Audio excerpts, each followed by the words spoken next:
Good morning, year 7 students. You are welcome to science class again today. Today we'll be looking at the topic chemical reactions. In our last class, we talked about how to identify reactants and products. And we also looked at how to spot chemical reactions, how we can spot chemical reactions, how we can know that chemical reaction has taken place. In today's class, however, we'll be looking at how to identify types of chemical reactions. We'll just look at some types of chemical reactions, and then we'll describe reactions that take in and give out energy. So pause this video and put down this learning outcome. Okay, so let's have this hot seat. In this hot seat, you are to nominate a boy. Just nominate a boy. Whatever the boy scores, just nominate a boy. And then also nominate a girl. So a seat will be provided in front of the class for the boys and the girl to sit. All right, are you ready? Let's go. Okay, so I'm going to give out some letters, and the boys, the whole class will be the judge. The whole class will be the judge. So this alphabet A to Z, there must not be any pause and no repetition. I'm just going to call out 5. I'm going to give out a letter. From the letter, what you are going to do is tell us a keyword from the last class or from the class this week. Tell us a keyword from the class this week. Okay, so for the boys, I pick an A. What keyword starts with A?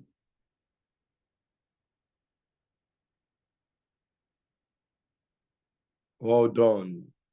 If you have said the word acid or any other substance that has to do with chemical reaction, the class will give you 1 mark. For the girl, letter C. What word start with letter C this week? Well done. If you've said chemical reaction, chemicals, you will be correct, or any other word that the class adjudged to be right. You get 1 mark. For the boys, letter X. Letter X. Well done. If you have used any of the words salt, substance, you will be correct, or any other word that the class adjudged correct. That will earn you 1 mark. Girls, R. R. Well done. If you've said the word reactant, reactant, you would have been judged correct, or any other word that starts with R that the class judged right. And the last round,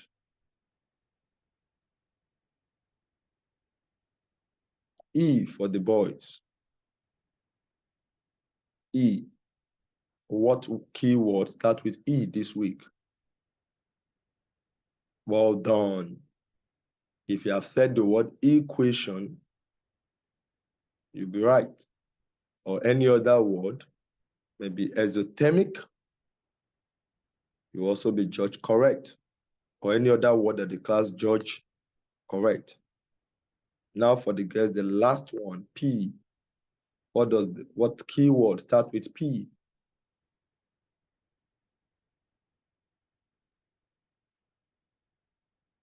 Well done.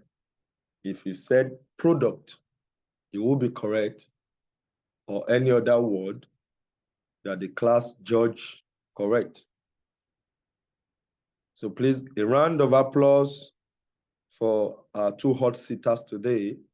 The next class may be the turn for another person. So please settle down. So you are going to use a defining frame, or a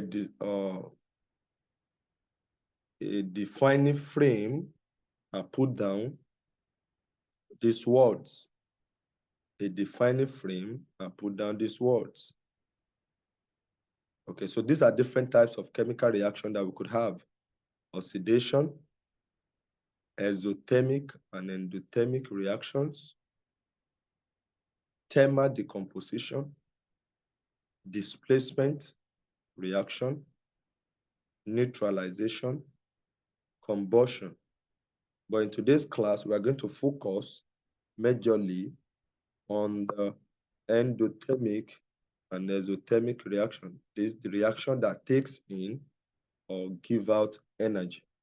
The reactions that take in or give out energy. But before we look at our main focus, I will talk briefly on oxidation reaction. When we say oxidation reaction, we are talking about a reaction that reacts with oxygen. So when a compound reacts with oxygen, you say such a reaction has undergone oxidation. Okay, or any combustion reaction, because substances need oxygen to burn. So any combustion reaction is also seen as oxidation. Also, when you say thermal decomposition from the word thermal means that the reaction requires heat to break down. The reaction requires heat to break down. One notable example here is the thermal decomposition of limestone. Displacement. This is when a substance replaces another substance in a chemical reaction. So it displaces it. In another class, we look at reactivity series and how some substances can displace another from a solution. And of course, neutralization, when acid and alkali react together, you form salt and water only. Remember, we did that in a class. We're going to do further work on it this time. Okay, so you come to the next class with your lab coat so that we can do a practical class on neutralization. Combustion is similar to oxidation, that is burning of things. Okay, so now let's go to exothermic and endothermic reaction. In our last class, the practical class that we did, we dissolved some substances in water and you were able to test the temperature changes. So I want you to use this idea. We are going to create the class, a group of four. A group of four. So group one are going to look at what type of reaction, like either at home or, takes in energy. So takes in energy, types of reaction that takes in energy that they know.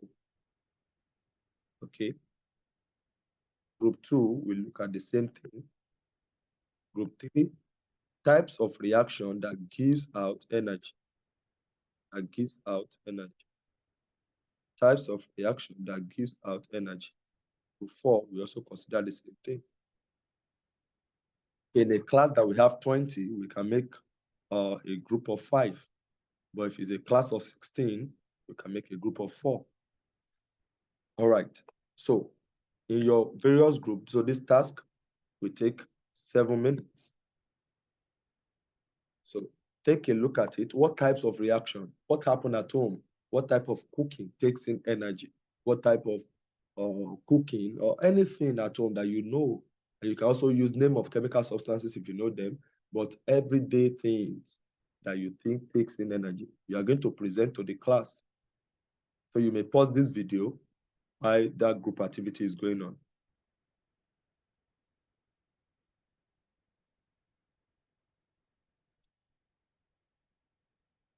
Well done, everyone. What a wonderful presentation. I believe you all have given out what you know about types of reactions that takes in energy or give out energy. Now, take note, and any misconception that you might have presented, take note of this to correct those misconceptions. So for example, reactions that take in energy, I don't know if you have considered this, baking bread. For you to bake bread, it takes in energy. When a chemical reaction takes in energy, it is called endothermic reaction. So reactions that are called endothermic. It means that endo, inside, it takes in energy. Baking bread, okay, requires heat or energy from an oven. So the bread must take in energy. Photosynthesis takes in energy. These reactions take in energy from the sun to make glucose and oxygen. Instant ice packs. Instant ice packs. This reaction absorbs heat energy from its surrounding. So that's why the ice pack becomes cold. So it takes in energy. Thermal decomposition. Remember, I mentioned this of limestone. Limestone takes in the heat and breaks into calcium oxide and carbon dioxide. So limestone has the formula calcium is calcium carbonate. So it will break down when you apply heat to it to form carbon dioxide and calcium oxide. So you may pause this video and add to the examples that you have written or correct any other misconceptions. Ensure that you take down note on the types of reactions that take in energy.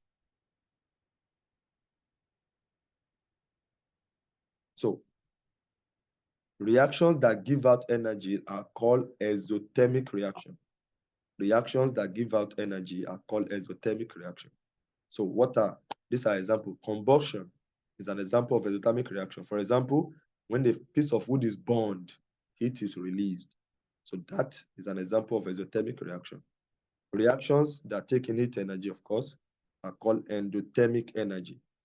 They are called endothermic energy. We've sorted that out already. So endothermic reactions, okay, can be hard to identify because they do not produce energy like exothermic reaction. So exothermic reaction require heat. They absorb heat from the surrounding. So this makes the surrounding area feel colder. It makes the surrounding area feel colder. So endothermic reaction is more energy and must be heated to occur, cooking an egg or baking a bread. So how would you test for an endothermic reaction? How?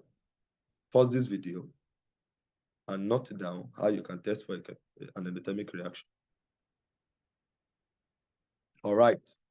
Remember in the last practical class that we did, we dissolve iron 3 chloride in water, and I ask you to feed the torch of the test tube.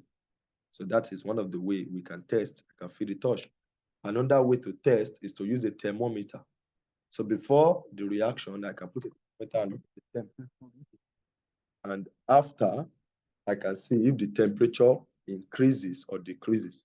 So if the temperature decreases, it means that it has taken in energy, and therefore that's why the surrounding area feel colder. Now, take this task. Just write if it is endothermic or exothermic. Pause this video and just write endothermic or exothermic. Endothermic or exothermic.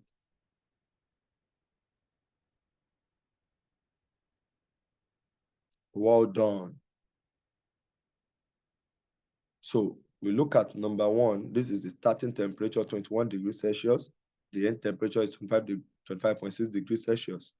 Since the temperature increases, it therefore means that this reaction gives out energy, heat energy to the environment. Therefore, this is an exothermic reaction. For B, the temperature drops. Therefore, that means the environment will get colder than the initial reaction. So the reaction is endothermic, EN, endothermic. For C, the reaction also drops further. So this is also endothermic. And for D, the temperature increases. So it therefore means that the thing will get hotter. So that is exothermic. And for the last one, the reaction, there was a slight increase. That is also exothermic. So mark yourself over 5. If you score less than a 4, please go to the Google Classroom and watch this video again. Thank you for coming to science class. See you in the next class. You may do well to note down what you have learned today.